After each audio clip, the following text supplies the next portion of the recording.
Hello students of class 12th. Now the next topic is electric flux. Dipole complete हो चुका है हमारा. Dipole से रिलेटेड सारे टॉपिक्स क्लियर हो गए. Now it's a turn off electric flux. किसे इलेक्ट्रिक फ्लक्स कहते हैं? अगर किसी इलेक्ट्रिक फील्ड में एक सरफेस को होल्ड किया जाए, किसी एक सरफेस को हेल्ड किया जाए, रखा जाए इलेक्ट्रिक फील्ड में, तो उस सरफेस से होकर परपेंडिकुलरली या नॉर्मली जितनी भी इलेक्ट्रिक फील्ड लाइंस गुजरेंगी, that is called the electric flux. It is a measure of, electric field is a measure of the number of electric field lines passing through any surface held in the electric field. किसी electric field में रखे गए किसी area से या किसी surface से होकर गुजरने वाली total number of electric field lines जो होती हैं उसको बोला जाता है इलेक्ट्रिक फ्लक्स. इसको फाई ई से डिनोट करते हैं. फाई जड़ पे ई लिख देंगे आप. ये दरअसल अब आप देखो, मैंने इसमें दो फील्ड बना रखे हैं. एक ये बना रखा है, एक सरफेस ये है, इससे होकर के लाइनें गुजर रही हैं कुछ. एक सरफेस ये थोड़ा सा बड़ा है, इससे होकर के लाइनें गुजर रही हैं. तो जो फ्लक्स होता है हमारा, फ्लक्स जो है वो डायरेक्टली प्रोपोर्शनल टू होता है इलेक्ट्रिक फील्ड के. जितना ज़्यादा इलेक्ट्रिक फील्ड होगा, उतनी ज़्यादा इलेक्ट्रिक फील्ड लाइन्स गुजर रही होंगी, तो ऑब्वियसली उतना ज़्यादा फ्लक्स होगा. It is also directly proportional to the surface. जितना बड़ा सरफेस होगा उससे होकर के गुजरने वाली इलेक्ट्रिक फील्ड लाइंस की संख्या उतनी ज्यादा होगी. दो बातें. अब इसको मैथमेटिकली कैलकुलेट कैसे करते हैं?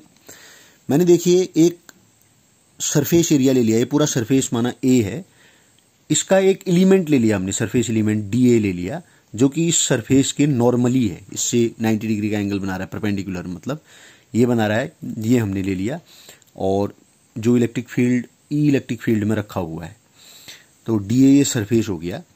तो इनका जो स्केलर प्रोडक्ट होता है मैथमेटिकली क्या होता है? The scalar product of E electric field intensity and the area vector, that is D A. Area element जो है हमारा D A is called the electric flux through the element D A. छोटे से element के लिए अब जब भी आप करते हो पूरे एरिया से निकालना होता है, तो पहले एक छोटे एलिमेंट में लेते हैं ना हम. पहले भी आपने इलेक्ट्रोस्टैटिक्स में जो शुरुआत में हमने पढ़े थे उसमें आपने देखा होगा. तो total electric flux through the whole area अगर पूरे का निकालेंगे तो क्या हो जाएगा? उसको इंटीग्रेट कर देंगे अब पूरे एरिया में. पूरा एरिया ए है और स्केलर प्रोडक्ट ले लेंगे किसका? ई डॉट डी ए का. स्केलर और वेक्टर प्रोडक्ट आप 11th में पढ़ चुके हैं. अब देखिए, अगर इलेक्ट्रिक फील्ड इंटेंसिटी की डायरेक्शन ये है नीचे की ओर को जो मैं शो कर रहा हूं, और ये तो सरफेस के नॉर्मली होगा, इधर को होगा, इन दोनों के बीच में अगर थीटा एंगल हो, कोई जरूरी थोड़ी है कि इलेक्ट्रिक फील्ड की जो डायरेक्शन होगी वो उस सरफेस के परपेंडिकुलर ही होगी. जब नहीं होती है तो उसकी डायरेक्शन कुछ और भी हो सकती है. इसकी डायरेक्शन माना इधर को इलेक्ट्रिक फील्ड इंटेंसिटी की, और इसको तो हम एरिया वेक्टर को तो इसके नॉर्मली लेंगे.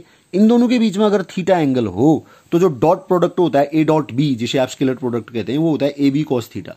यहां पर E d A cos theta हो जाएगा. इसके बदले यहां प्लांट कर दो value, phi E is equal to integration of over A E d A cos theta. E और कॉस थीटा तो कांस्टेंट रहेगा, थीटा जो है उतना ही रहेगा. ई जो इलेक्ट्रिक फील्ड इंटेंसिटी है वो भी चेंज नहीं हो सकती.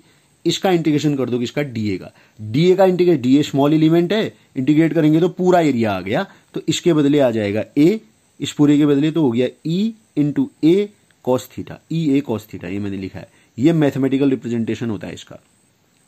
अब आप इसके कुछ स्पेशल केसेस होते हैं. देखिए, पहला केस मैंने लिखा है, if the plane surface is normal to field E. अब आप देखो, जो ये सरफेस है वो ई के नॉर्मल हो. E means electric field. Electric field lines के नॉर्मल माने 90 डिग्री. इलेक्ट्रिक फील्ड से ये 90 डिग्री एंगल बना रहा है कौन? Surface.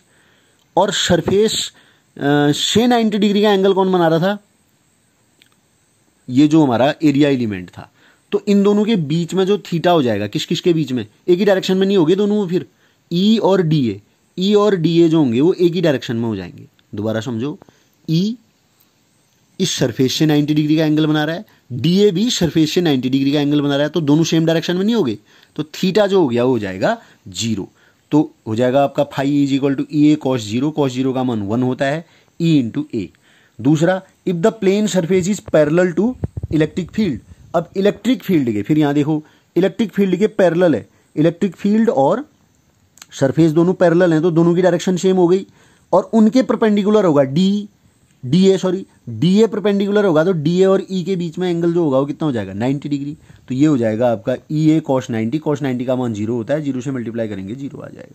Third case, if the field lines enter to the plane normally, अगर वो उसमें 90 डिग्री का एंगल बनाते हुए करें तो उन दोनों की अपोजिट डायरेक्शन होगी एंटर करें अगर ना, तो ई की और प्लेन सरफेस की जो डायरेक्शन होगी वो एक दूसरे की अपोजिट हो जाएगी, इधर की ओर को, ई इधर को घुमाना ना, और ये तो नॉर्मल है इधर को, तो इन दोनों के बीच में कितना एंगल बन जाएगा 180 हो जाएगा। ई ए कॉस 180 का मान कितना होता है -1, कैलकुलेट करेंगे तो -E A। ये हो गया, ये 3 स्पेशल केसेस हो गए, इनको भी आप याद लर्न करेंगे। Now SI unit of electric flux is, SI unit of electric flux का फॉर्मूला क्या होता है, ई ए कॉस थीटा। ई क्या हुआ, इलेक्ट्रिक फील्ड इंटेंसिटी, उसका फॉर्मूला क्या होता है न्यूटन पर कूलम, और ए माने एरिया, एरिया का एसआई यूनिट क्या होगा मीटर स्क्वायर, तो न्यूटन मीटर स्क्वायर पर कूलम, ये जनरली लिया जाता है, मैंने बोल्ड में भी कन्वर्ट कर रखा है, आप केवल स्कूल हैं इसको याद करें, ये हो जाएगा न्यूटन मीटर स्क्वायर पर coulomb. This is the detail of electric flux. इसके बाद हम पढ़ेंगे गॉस लॉ, बहुत इंपॉर्टेंट है, वेरी इंपॉर्टेंट।